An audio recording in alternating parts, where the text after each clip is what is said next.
Of Czech fugitive Radovan Krejcir and his 5 co-accused will start in the High Court in Johannesburg today. They've been convicted of attempted murder, kidnapping and dealing in drugs. Security at the court will be high after police previously foiled what they say was an attempt by Krejcir to escape. Okay, well, then we must just see where we are. Right. Seen by the examiner. All right, well, there you go. That's just some scenes inside the court. But for more on the story, our reporter who is covering the story for us is Gillian Pillay. She's at the High Court in Johannesburg. Gillian, a very good morning to you. Take us through what's expected to take place in the courtroom this morning. A very good morning to you, Leanne. Yes, sentencing proceedings here, a very crucial part of this matter.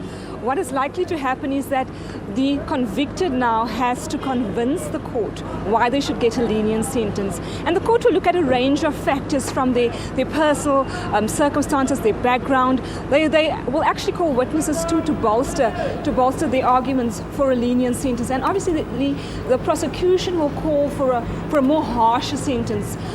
You know that law enforcement officials, specialized Hawks officials were part of Krejcir's gang. They were on his payroll, so they will obviously mention things like that we're dealing with a guy who came into the country in 2007 and who really built an empire using Hawks officials who were meant to uphold the law.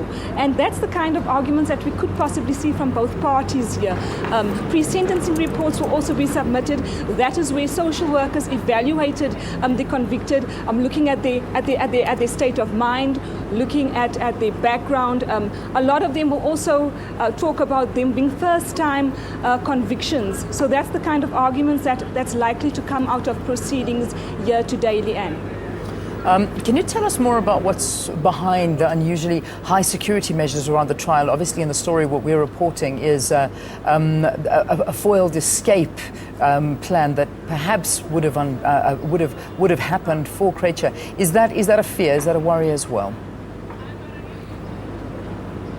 Leanne, that's always been a fear. Since the start of these proceedings, Krejcir has always been surrounded by a heavy guard. Just a short while ago, we saw a sniffer dog from the K9 unit going into court, and we obviously know that the court will be combed before anyone is allowed to go in. A lot of members from the tactical police force always surround Krejcir, and it will be no different today. He's always surrounded by an entourage when coming to court, to the South Gauteng High Court from the Zonderwater facility where he's being held.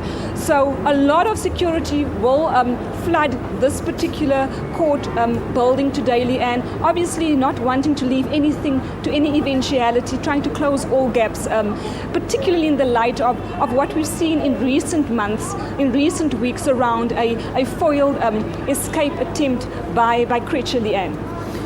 Just finally, Gillian, a sentence of this nature, what does it usually consist of? I mean, when we look at years being handed down, what could we possibly expect from previous sentences? Leanne, in our conversation with a prominent criminal attorney a few days ago, he did say that, you know, it's difficult to gauge at this stage what the court would hand down. The court would have to take a whole lot of factors into consideration. Like I said, them being first-time offenders, looking at their personal circumstances, looking at their background, what was their role in this particular criminal activity. So it could result in direct imprisonment. But what the attorney had also told us was that they could, a minimum sentence as much as 15 years could be imposed upon them. And 15 years, and for kidnapping, I'm sure each of those charges that they were convicted of will carry weight in its own capacity, looking at kidnapping, looking at attempted murder, and looking at dealing in drugs. So what I can surmise from that particular conversation with the attorney is that we could see something as minimum as 15 years, and it could be harsher than that, Leanne. All right, Gillian Pillay, our reporter there at the court, who's covering this particular story for us, Radovan Krejcir, and 5 co-accused starting their sentencing at the High Court in Johannesburg today.